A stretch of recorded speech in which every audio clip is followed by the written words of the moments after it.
नमस्कार, अस्सलाम वालेकुम, सत श्री अकाल, जय झूलेलाल। मैं हूँ जी प्रेम मटनानी और आप देख रहे हैं हालत हाजरा का प्रोग्राम। हकीकत ये है। इब्तदा में आपसे दरख्वास्त है, चैनल ज़रूर सब्सक्राइब करें। दोस्तों, भारत की जो स्पेस एजेंसी है, जिसका नाम है Indian space research organisation ISRO, वो यके बाद देगरे एक के बाद दूसरा नया रिकॉर्ड काम कर रही है। अभी ताज़ा उसने चंद्रयान-3 चांद की तरफ भेजा था और जिसका लैंडर और रोवर पिछले अगस्त में, यानी मतलब चंद रोज के बाद चांद की जुनूबी सतह पर उतरे। फिर उसमें से लैंडर को नाम दिया गया था विक्रम, उसमें से रोवर प्रज्ञान निकला। और वो क्या है कि चांद पर एक दिन धरती के 14 दिनों के बराबर होता है, यानी वहां पर 14 दिन होता है और 14 दिन रात होती है। तो वो जब तक वहां पर दिन रहेगा वो वहां पर अपने तजुर्बात करता रहेगा और उसके बाद अंधेरा हो जाएगा। तो उसके बाद देखते हैं क्या करते हैं। अब तक उसने बहुत सारी चीज़ों के मिलने की निशानदही की है।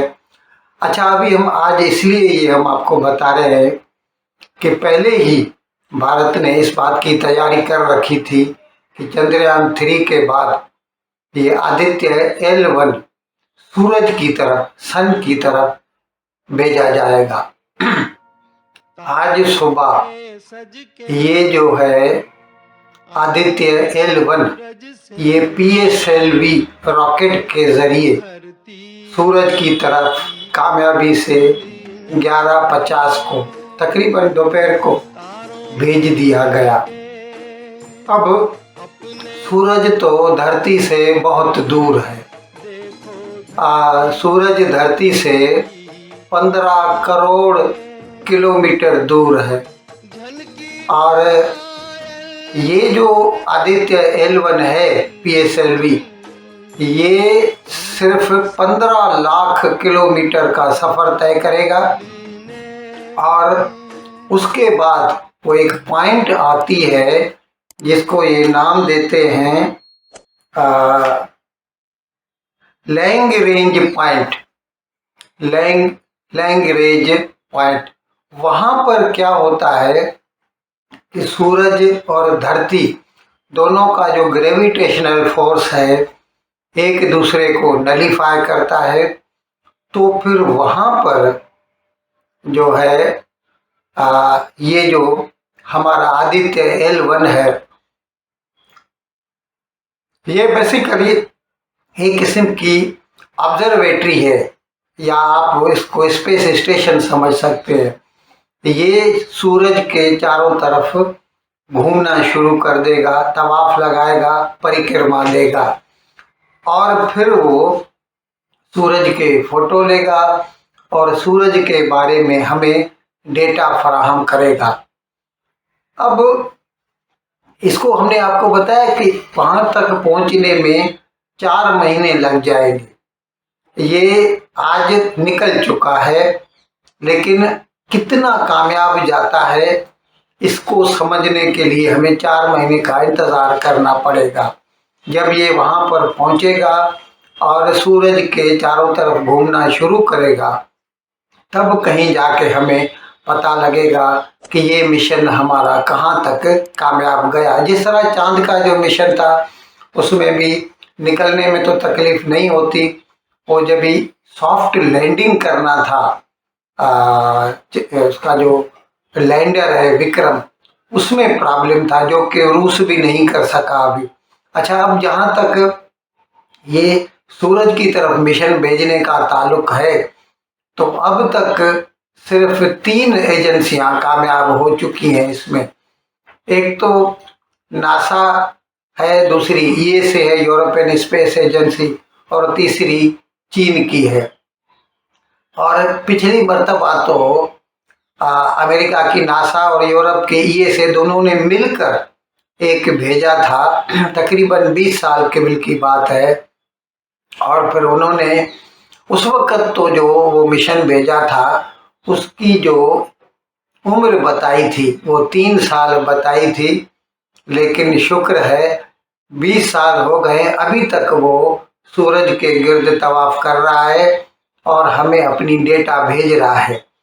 अब जो भारत का जो ये आदित्य L1, आदित्य हिंदी में या संस्कृत में जो है सूरज, राइजिंग सन को कहते हैं, उभरते हुए सूरज को कहते हैं, तो इसीलिए इसका नाम आदित्य। और L1 तो लैंग्वेज हमने आपको बताया कि जहाँ तक इसको जाना है, वो जो एरिया है जहाँ पर दोनों का ग्रेविटेशनल फोर्स एक दूसरे को नलीफाई करता है, तो वो L1 पॉइंट है एक सूरज के।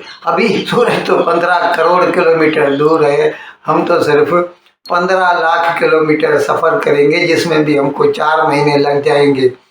और ये सिर्फ टोटल डिस्टेंस का 1% है। और वो भी इसीलिए आप सोचिए, जब धरती पर सूरज की रोशनी पहुंचती है तो कितनी गर्मी हो जाती है, 50s में टेम्परेचर चला जाता है। तो जब ये हमारा आदित्य L1 यहाँ से 15 लाख किलोमीटर दूर जाएगा, तो सोच लीजिए कि उसके ऊपर सूरज की गर्मी कितनी रहेगी। अच्छा, ये जो लॉन्ग रेंज है, इसमें एक दूसरी खासियत भी है, और वो ये है कि कोई भी जो जैसे सोलार एक्लिप्स होते हैं, वो इसके सामने नहीं आएगा। नहीं तो क्या होता है, कभी धरती सूरज के बीच में आ जाती है, कभी चांद बीच में आ जाता है, तो फिर उसकी वजह से धरती पर पूरा सूरज दिखाई नहीं देता, जिसको हम बोलते हैं सोलार एक्लिप्स या सूरज ग्रहण। तो ये जो लॉन्ग रेंज वाली L1 पॉइंट है, वो ऐसी पॉइंट है कि वहाँ पर हर वक्त सूरज दिखाई देता रहता है, यानी वहाँ पर उसको कोई भी सोलार एक्लिप्स नहीं होगा, तो वो कंटिन्यूअस जो है अपनी डेटा भेजता रहेगा। और हमने आपको बताया कि यहाँ से जो 8 पेलोड गए हैं, उसमें से एक पेलोड है visible emission line coronagraph VELC, जो कि हर रोज 1440 इमेजेस हमें भेजता रहेगा। और अब जाहिर है इससे पूरी आलम इंसानियत का भला होगा, इसीलिए हम आप लोगों की दुआओं की जो है